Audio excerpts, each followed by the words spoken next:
नमस्कार, सुप्रभात बिहार देख रहे हैं आप और मैं हूं आप सबके साथ अनूप। खबरों की शुरुआत करेंगे और सबसे पहले बात सुशांत सिंह सुसाइड मामले की।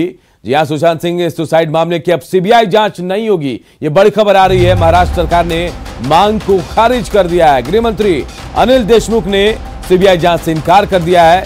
नेता अभिनेता समेत समाज के सभी वर्गों ने मांग की थी, लेकिन इस मांग को महाराष्ट्र सरकार ने खारिज कर दिया है। महाराष्ट्र सरकार के इनकार से अब उन पर कई सवाल उठ रहे हैं। अगर कुछ गलत नहीं है तो फिर जांच से इनकार क्यों, जांच से क्यों पीछे हट रही है महाराष्ट्र सरकार?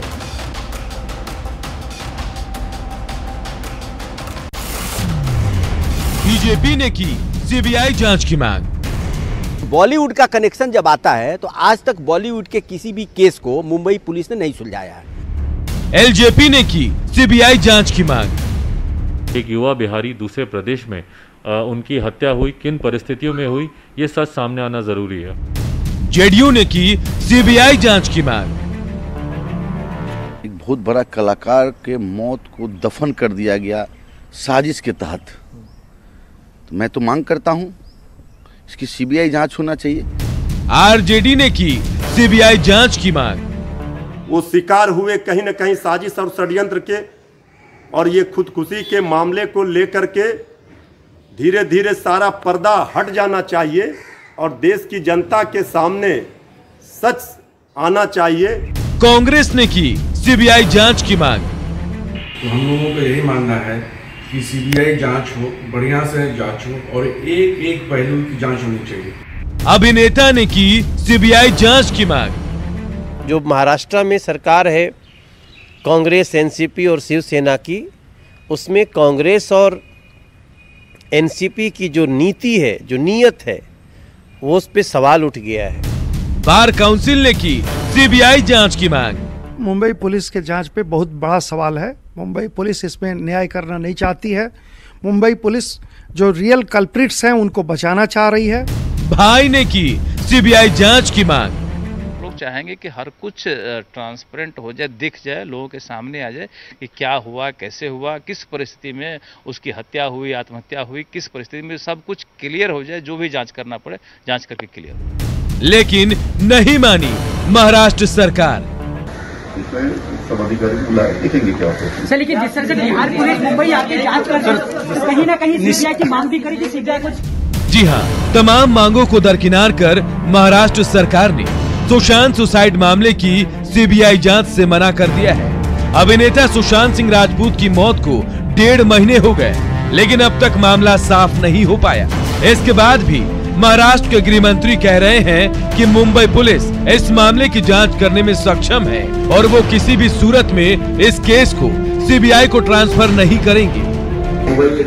अभी 5 बजे हमारी बैठक है, इसमें सब अधिकारी बुलाए, देखेंगे क्या होता है। लेकिन जिस तरह से बिहार पुलिस मुंबई आके जांच कर कहीं ना कहीं सीबीआई की मांग। सुशांत सिंह राजपूत के चचेरे भाई और बीजेपी विधायक नीरज बबलू पहले से ही इस मामले की सीबीआई जांच की मांग कर रहे हैं, लेकिन उनकी बातों को भी दरकिनार कर दिया गया। इधर ऑल इंडिया बार काउंसिल के चेयरमैन ने तो मुंबई पुलिस की जांच पर ही सवाल उठाते हुए सबूतों से छेड़छाड़ की आशंका तक जताई है। फिर जो इशू आया सामने, पहले इस पे कार्रवाई हो, फिर इससे अगर कुछ नहीं निकलता तो फिर आगे का हम लोग और बात करेंगे, आगे और जरूर देखेंगे।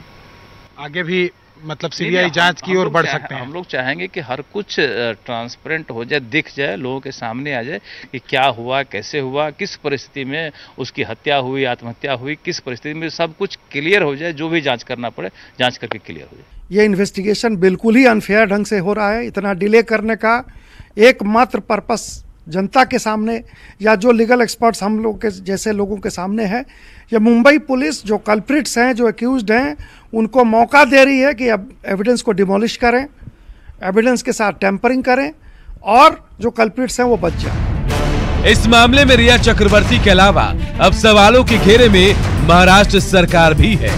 जब पूरे देश भर से लोग इस मामले पर सीबीआई जांच की मांग कर रहे हैं, तो फिर महाराष्ट्र सरकार क्यों सीबीआई जांच से भाग रही है? सवाल ये भी कि जिस मुंबई पुलिस ने इस मामले में 1.5 महीने तक एफआईआर दर्ज नहीं किया था, उस पर महाराष्ट्र सरकार कैसे भरोसा कर रही है? Bureau report, news 18 network.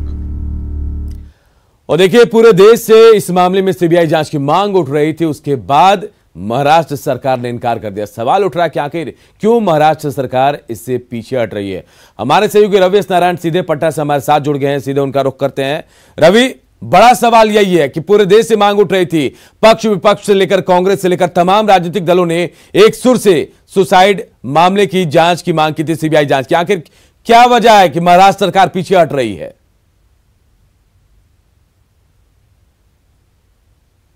जी बिल्कुल अनूप, और कल जिस ढंग से महाराष्ट्र के गृह मंत्री का जो बयान आया है कि किसी कीमत पर सीबीआई को जांच नहीं सौंपी जाएगी, उसके बाद सुशांत के चाहने वाले हों या फिर बिहार के रहने वाले तमाम उनके जो दुनिया भर के जो फैंस हैं, उनको बड़ा झटका लगा है। और सबसे बड़ी बात है कि देखिए, इसमें सियासत भी काफी गर्मा गई है। बीजेपी ही सिर्फ नहीं, तमाम विपक्षी पार्टियां हो, लोजपा हो, चिराग पासवान हो, आरजेडी, ये लोग तो मांग कर ही रहे थे। लेकिन महाराष्ट्र में कांग्रेस की सरकार है और बिहार के कांग्रेस के जो नेता हैं वो भी लगातार मांग कर रहे हैं कि सीबीआई जांच आखिर क्यों नहीं सौंपी जाए। अगर मामला संगीन है, लगातार सवाल उठ रहे हैं, तो सीबीआई जांच करने में आखिर महाराष्ट्र सरकार को कहाँ दिक्कत है। जिस ढंग से बिहार पुलिस जो है लगातार वहां पे जांच कर रही है, बात ये निकल करके आ रही है कि बहुत ज्यादा मदद जो है वो मुंबई पुलिस से नहीं मिल पा रही है। रिया चक्रवर्ती के अभी तक बयान लेने की कोशिश हुई, लेकिन वो भी नहीं मिला, वो सुप्रीम कोर्ट चली गई। तो तमाम पहलू हैं जो सवालों के घेरे में खड़ा करती है, और सवाल यही है कि आखिर महाराष्ट्र पुलिस को दिक्कत क्यों हो रही है। अनुप, लेकिन रवि, सबसे बड़ी बात यह कि कांग्रेस की सरकार जो आप बता रहे हैं कि वहां कांग्रेस के साथ मिलीजुली सरकार, यहां कांग्रेस मांग उठा रही है, इन तमाम चीजों को दरकिनार करने की क्यों जरूरत पड़ी? और मुंबई पुलिस, खासकर मुंबई पुलिस पर कैसे भरोसा किया जाए? 1.5 महीने का वक्त हो गया है, कोई साफ तस्वीर अब तक नहीं हो पाई। वो कैसे कह रहे हैं गृह मंत्री की जांच में पूरी तरह सक्षम है मुंबई पुलिस? देखिए, यही सबसे बड़ा सवाल है। और जो विशेषज्ञ हैं, जो वकील हैं, उन्होंने तो साफ तौर पर सवाल खड़ा कर दिया है कि मुंबई पुलिस पहले 1.5 महीनों तक जो है वो एफआईआर नहीं करती है। उसके बाद पिछले 1.5 महीनों में लगभग 30 से ज्यादा लोगों से पूछताछ होती है, लेकिन पूछताछ का कोई नतीजा जो है वो सामने नहीं आता है। कहीं से भी कोई लीड नहीं दिखाई पड़ती है, सिर्फ लगता है कि कोरम पूरा हो रहा है। तो उनका जो सुशांत का जो परिवार है, उन्होंने तो साफ तौर पर यह कहा है कि मुंबई पुलिस जो है वो पूरी तरह से सक्षम नहीं है, और जिस ढंग से, जिस दिशा में वो जांच कर रही है उस पर भरोसा नहीं है।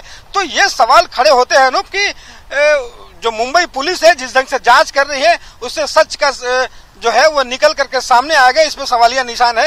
लेकिन यही बात है कि अगर मुंबई पुलिस कहती है महाराष्ट्र सरकार कि वो सक्षम है, तो आखिर किस बिना पे सक्षम है? अभी तक की जो जांच रिपोर्ट है वो सवाल के घेरे में खड़ा करती है। जी बिल्कुल, तो सीबीआई जांच को ना कहने के बाद सवालों के घेरे में खुद महाराष्ट्र सरकार आ गई है। अगर सब कुछ सही है तो आखिर सीबीआई जांच से महाराष्ट्र सरकार पीछे क्यों हट रही है? ये बड़ा सवाल बना हुआ है। बहुत बहुत शुक्रिया आपका इस तमाम जानकारी के लिए रवि।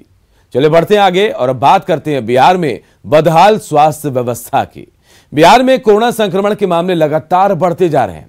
हर रोज 2000 के करीब मामले भी सामने आ रहे हैं। बावजूद इसके राज्य की स्वास्थ्य व्यवस्था सुधरने का नाम नहीं ले रही है।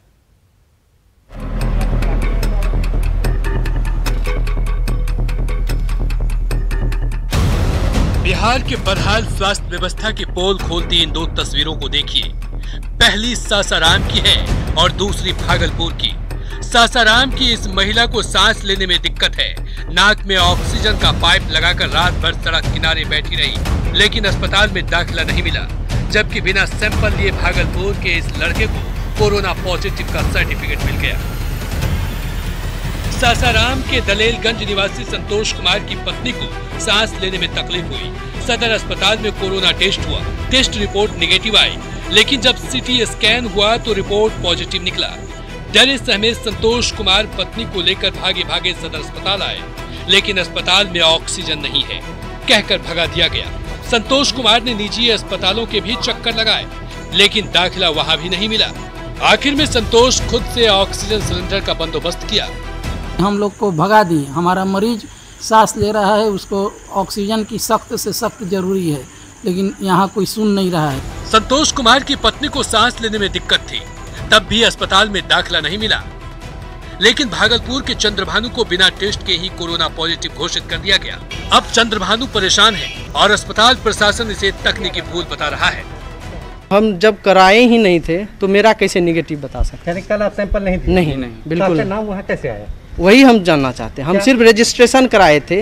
आप किसी कोई रजिस्ट्रेशन कराता, इसका मतलब ये नहीं कि रिपोर्ट दे दीजिएगा। जब हम मेरा सैंपलिंग हुआ ही नहीं है, टेस्ट किया ही नहीं है, पाइप लगाया ही नहीं है, तो आप कैसे बता सकते हैं पॉजिटिव है या निगेटिव है?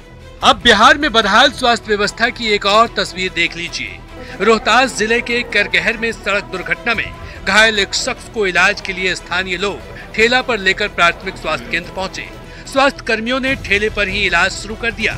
जब मौके पर मीडिया कर्मी पहुंचे तो आनंद फानन में घायल को एम्बुलेंस से सासाराम भेज दिया गया। यहाँ फ्लू कॉर्नर बना हुआ है, देख रहे हैं, तो इसमें उठा के करने में उसको कष्ट हो रहा था, इसलिए उसी पे ही बैंडेज करके सुई दवा देके उसको विदा कर दिएगा तुरंत एम्बुलेंस। तेज तर्रार अधिकारी प्रत्यय अमृत ने मंगलवार को ही स्वास्थ्य विभाग की जिम्मेदारी संभाली है। प्रत्यय अमृत से लोगों को बहुत उम्मीदें हैं। देखना होगा कि ठेले वाले इस स्वास्थ्य व्यवस्था को भी दुरुस्त कर पाते हैं या नहीं। न्यूज 18 के लिए सासाराम से अजित कुमार और भागलपुर से राहुल ठाकुर के साथ ब्यूरो रिपोर्ट। और देखिए, बिहार से इन तस्वीरों को देखकर अब कई सवाल भी उठ रहे हैं। सवाल ये कि क्यों बेहाल है बिहार में हेल्थ सिस्टम। जो बदहाली दिखाई दी हमने, वो सवाल उठा रहे कि बिहार में आखिर बदहाल स्वास्थ्य विभाग क्यों है। बिहार में स्वास्थ्य महकमा आखिर इतना बदहाल क्यों है, मरीजों को क्यों समय से इलाज नहीं मिल पाता है। सवाल यह भी कि बिना जांच के ही रिपोर्ट जो देते हैं उन पर कार्रवाई कब होगी। सवाल यह भी कि जो रोहतास में ठेले पर सिस्टम दिखा, जो तस्वीरें दिखाई दी, क्या ये सही है? और अगर सिस्टम ठेले पर है तो ठेले से उठकर कब बेड तक पहुंचेगा विभाग। सवाल स्वास्थ्य सचिव पर जो नए हैं उनके ऊपर भी कि क्या नए स्वास्थ्य सचिव ऐसी शिकायतों को दूर करेंगे। सासाराम में न्यूज 18 की खबर का बड़ा असर हुआ। न्यूज 18 ने सांस लेने में शिकायत के बाद पूरी रात सदर अस्पताल में ऑक्सीजन के सिलेंडर के साथ बैठी महिला की खबर प्रमुखता से दिखाई दी। खबर चलने के बाद स्वास्थ्य विभाग हरकत में आया और महिला को अस्पताल में भर्ती कराया गया। और महिला का कोरोना का सैंपल भी लिया गया। इसके रिपोर्ट का अब इंतजार किया जा रहा है। हेलो।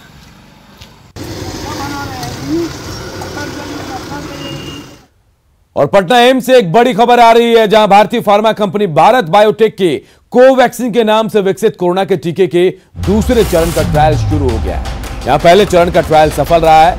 पटना एम्स में पटना के 30 वर्षीय युवक पर ट्रायल का दूसरा डोज दिया गया है।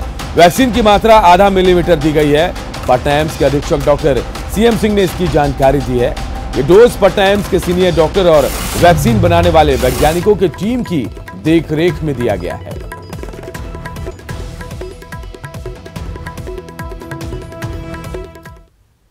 और बात एक मनचले की पिटाई की। सीतामढ़ी में एक मनचले की महिला ने जमकर धुनाई कर दी।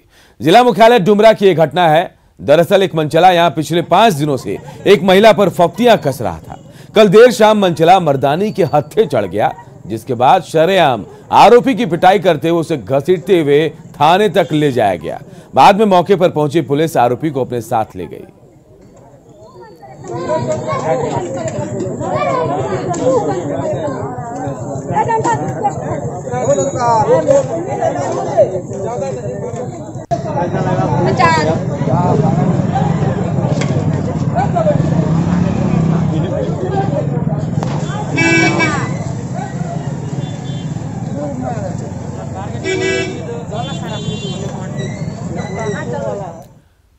इधर गोपालगंज में बेखौफ अपराधियों ने किराना व्यवसायी की गोली से मारकर हत्या कर दी है।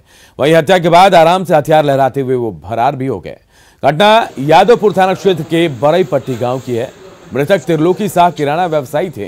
इधर कारोबारी की मौत के बाद परिजनों ने सदर अस्पताल में हंगामा भी किया। इस दौरान मौके पर पहुंचे एसडीपीओ को भी विरोध का सामना करना पड़ा। वहीं आरजेडी के पूर्व विधायक ने परिजनों से मुलाकात की और क्राइम के बढ़ते ग्राफ को लेकर सरकार पर निशाना साधा। ये सरकार में आए दिन घटना होती है। नीतीश जी जो है व्यवसायियों के प्रति वोट लेने का काम करते हैं एनडीए के लोग, लेकिन व्यवसायियों को सुरक्षा नहीं दे पा रहे हैं। पूरे बिहार में सबसे ज़्यादा व्यवसायी इसमें मारे जा रहे हैं। इसलिए इस सरकार को अपने स्तर से इस्तीफा दे देना चाहिए। नहीं संभल रहा है तो दूसरे को देना चाहिए। सीतामढ़ी के चोरौत थाना क्षेत्र में पुलिस टीम पर नाराज लोगों ने हमला बोल दिया। यहां पुलिस बासोतरा गांव में एक मामले की जांच करने पहुंची थी। इस हमले में एक पुलिस इंस्पेक्टर सहित 6 जवान घायल हो गए। उन्हें इलाज के लिए स्थानीय पीएचसी में भर्ती कराया गया।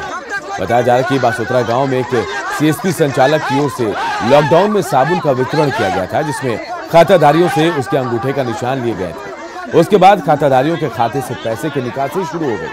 लोगों की शिकायत के बाद भी इस मामले में कोई कार्रवाई नहीं हुई। इसके बाद जब पुलिस जांच करने पहुंची तो लोगों ने उनके ऊपर ही पथराव शुरू कर दिया।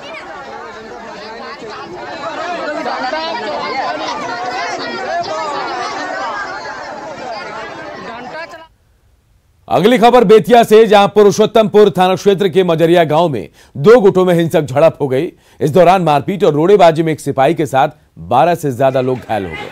मामले की जानकारी मिलते ही एसडीओ और डीएसपी के साथ कई थानों की पुलिस मौके पर पहुंची और लोगों को शांत कराया गया। साथ ही 30 नामजद और 100 अज्ञात लोगों के खिलाफ मामला भी दर्ज कराया गया।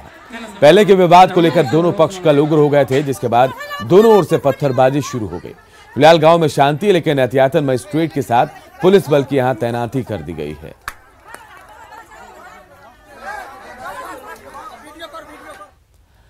आरा में चाइल्ड रिमांड होम के सुपरिटेंडेंट पर एक युवती ने रेप और ब्लैकमेल करने का गंभीर आरोप लगाया है। इस बाबत महिला थाने में मामला दर्ज करा दिया गया है। इसके बाद पुलिस ने कार्रवाई करते हुए आरोपी अधीक्षक को गिरफ्तार कर जेल भेज दिया है। साथ ही मामले की छानबीन की जा रही है। जानकारी के मुताबिक पीड़ित लड़की भागलपुर की रहने वाली और अभी पटना एयरपोर्ट पर काम करती है। उसने अधीक्षक पर शारीरिक और मानसिक प्रताड़ना का आरोप लगाया था, जिसकी जांच के बाद शिकायत सही पाने पर पुलिस ने कार्रवाई की है। अब बात बाढ़ की। दरभंगा में बाढ़ से हालात खराब हैं। ऐसे में सीएम नीतीश कुमार ने वीडियो कॉन्फ्रेंसिंग कर केवटी प्रखंड का हालचाल जाना। उन्होंने केवटी प्रखंड के असराहा पंचायत के बाढ़ पीड़ितों से वीडियो कॉन्फ्रेंसिंग के जरिए बातचीत की और प्रभावितों तक पहुंच रही सरकारी सहायता की हकीकत को जाना। वहीं बाढ़ पीड़ितों ने सरकारी मदद और व्यवस्था को बेहतर बताते हुए सरकार को धन्यवाद दिया।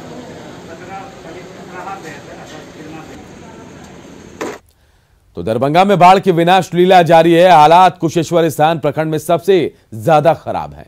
कई घरों में लोग सिर्फ नमक और रोटी खाकर अपना पेट पाल रहे हैं। यहां के बाढ़ प्रभावितों का जायजा लिया न्यूज 18 के सहयोगी संजय कुमार ने। हम बाढ़ प्रभावित कुशेश्वर स्थान पहुंचे हैं, जो दरभंगा जिले में पड़ता है, और यहाँ पर आवागमन के लिए लोगों के लिए एकमात्र साधन नौका ही है। लोग नाव से ही इधर और उधर जा रहे हैं। कोई सरकारी सहायता अब तक शायद यहाँ नहीं पहुंची है, जैसा कि लोगों का कहना है।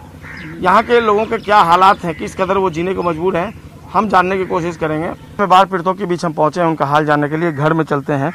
जो बाढ़ पीड़ित हैं उनका ये घर है और मालिक जो है वो दरवाजे पर ही खड़े हैं घर के। और फिलहाल आप देख रहे हैं जीने की जद्दोजहद। मिट्टी के चूल्हे बने हैं यहाँ पर, आप देख सकते हैं तस्वीरों में। मनोज अगर आए हैं दिखा पाए इस चीज़ को। मिट्टी के चूल्हे बनाकर पेट की आग बुझाने की कोशिश यहाँ पर जारी है। जाहिर सी बात है तमाम तरह की दुश्वारियाँ और परेशानियाँ हैं। कब से बाढ़ का पानी है आपके यहाँ? बारिश 15 रोज से। 15 दिन हो गया है। इधर भी देखिए पूरा मिट्टी खस रहा है। तो आप लोग घर छोड़कर नहीं जा रहे हैं? कैसे जाएगा? पानी पूरा आएगा होगा तो इसी में रहिएगा। क्या करेंगे? सुविधा तो कुछ नहीं है, कुछ नहीं देता है। कैसे जी रहे हैं सब? दिक्कत शिकत काटते हैं, उसरे भर रहते हैं। अंगने में घर में सब में पानी आए। कल भी डूबे रहे हैं। कल भी डूब गया? हाँ। तो फिर पानी कहाँ से पी रहे हैं? दूसरे कल से पीते हैं तो को बात बोली करके सुनकर। क्या नाम है? लाल परी। लाल परी जी अपना नाम बताने में शर्मा रही हैं, लेकिन इनकी जो परेशानियां हैं वो भली भांति समझी जा सकती है। वाकई में जो सवाल है ये यहाँ आकर ही समझा जा सकता है। ये मक्का और बाढ़ में यही मक्का लोगों के लिए पेट भरने का एक बड़ा जरिया बन गया है। इसी मक्के से रोज रोटी बनती है और इसी से लोग खाकर अपनी पेट की आग बुझा रहे हैं। देखिए ये मक्के की रोटी आई है, निश्चित तौर पर मक्के की रोटी है ये, और इसी से पूरा परिवार। ये मक्के का रोटी अब कितने दिन बनाते? रोज यही बन रहा है अभी? रोज बनता है। रोज यही बनाती हैं? रोज बनाती हैं। और बनाने के लिए कुछ नहीं है आपके पास? नहीं। तो ये दिन रात नमक रोटी खाए। इधर नेता प्रतिपक्ष तेजस्वी यादव ने बाढ़ को लेकर राज्य सरकार पर निशाना साधा है। तेजस्वी का कहना है कि सरकार स्थिति को नियंत्रित करने में सक्षम नहीं है, लोगों के लिए राहत बचाव का इंतजाम नहीं है, लोग परेशान हैं और मुख्यमंत्री जी का कहीं अता पता नहीं है। सब कुछ बिहार में भगवान भरोसे है। बांध जो है वो टूट रहे हैं, चूहा खाट जाता है, तटबंध चाहे चंपारण का हो या सारण का हो वो टूट जाता है, महासेतु जो है वो टूट जा रहा है। यानी ये लोग बाढ़ को नियंत्रण नहीं कर रहे बल्कि निमंत्रण दे रहे हैं। पहली बात, मुख्यमंत्री जो हैं कहीं दिखे नहीं हैं, अदृश्य हैं। इधर गोपालगंज पहुंचे पूर्व सांसद पप्पू यादव ने कई बाढ़ प्रभावित इलाकों का दौरा किया और बाढ़ पीड़ितों से मिलकर उनका हालचाल जाना। हालांकि इस दौरान बरौली में पप्पू यादव को लेकर जा रहा ट्रैक्टर पानी भरे गड्ढे में पलटने से बाल बाल बच गया। इसमें खुद पूर्व सांसद फंस गए। बाद में कड़ी मशक्कत के बाद ट्रैक्टर को पानी से निकाला गया और इसके बाद पप्पू यादव बाढ़ पीड़ितों के पास पहुंचे और उन्हें आर्थिक मदद भी पहुंचाई।